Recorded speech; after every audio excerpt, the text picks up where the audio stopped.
Now, when we go from Rimvasmark as the crow flies towards Pofadder in the Northern Cape of South Africa, so generally speaking, we talk of the Orange River region, although the actual geographical province in South Africa is the Northern Cape. We find this very interesting material at a deposit known as Vredevallei, which is loosely translated Valley of Peace, where you have this quartz with an inclusion of either chlorite or maybe epidote, or even busy pseudomorphing into epidote.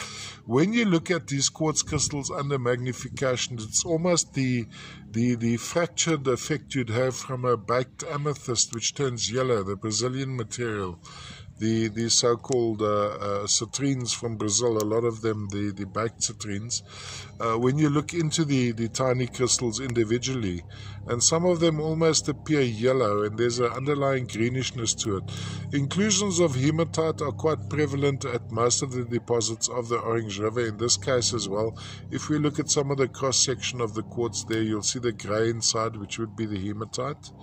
And then what's also interesting is this yellowish to white material, which I suspect is perhaps a thin layer of chalcedony coating these sections of the quartz crystals. Now, from a display point of view, we have various aspects. We have this lovely section over here, going across into that section over there. So almost a crusty, casty, vuggy matrix. And then going into this aspect over here, which is the lighter material. Then when we hold it this way up,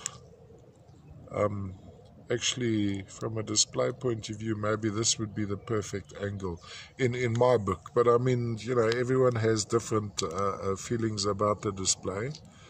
So actually very versatile. You have what appears to be almost two different specimens in one here.